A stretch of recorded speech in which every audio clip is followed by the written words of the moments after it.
मानसिक आणि शारीरिक आरोग्य जपणं ही काळाची गरज. प्राध्यापक डॉक्टर आय.आर. जरळी यांचं विद्यार्थ्यांना मार्गदर्शन. आरोग्याचे समुपदेशन विषयावर हलकर्णीत कार्यक्रम.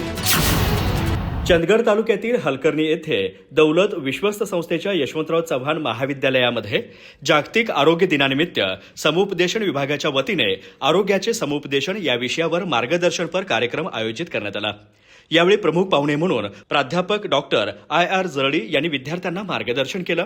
आधुनिक धकाधकीच्या जीवनशैलीत मानसिक आणि शारीरिक आरोग्य टिकवून ठेवणं ही प्रत्येकाची प्राथमिक जबाबदारी बनली असून नियमित व्यायाम, संतुलित आहार आणि सकारात्मक विचारसरणी या त्रिसूत्रीचा अवलंब केल्यास निरोगी जीवन जगणं शक्य होतं, असं प्रतिपादन प्राध्यापक डॉक्टर जरळी यांनी केलं. जीवनातील ताणतणावांवर मात करण्यासाठी मानसिक स्थैर्य राखणं अत्यंत आवश्यक असल्याचं त्यांनी सांगितलं. उत्तम जीवनाची खरी गुरुकिल्ली म्हणजे निरोगी आरोग्य होय.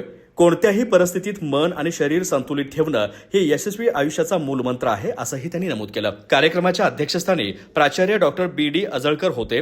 अध्यक्षीय मनोगतात त्यांनी विद्यार्थ्यांना सकारात्मक विचारांची सवय लावण्याचं आवाहन करताना नकारात्मकतेपासून दूर राहून आरोग्यपूर्ण जीवनशैली स्वीकारल्यास व्यक्तिमत्वाचा सर्वांगीण विकास साधता येईल, असंही प्रतिपादन केलं.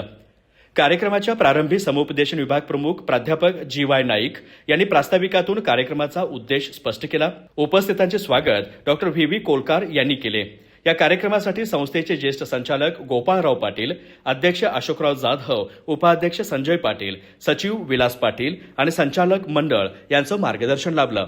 कार्यक्रमास महाविद्यालयातील प्राध्यापक, शिक्षकेतर कर्मचारी तसेच विद्यार्थी मोठ्या संख्येने उपस्थित होते. कार्यक्रमाचं सूत्रसंचालन प्राध्यापक जी.वाय. नाईक यांनी केलं, तर आभार डॉक्टर व्ही.व्ही. कोलकार यांनी मानले. अधिक माहिती आणि ताज्या घडामोडींसाठी आजच आमचे चॅनल सबस्क्राईब करा.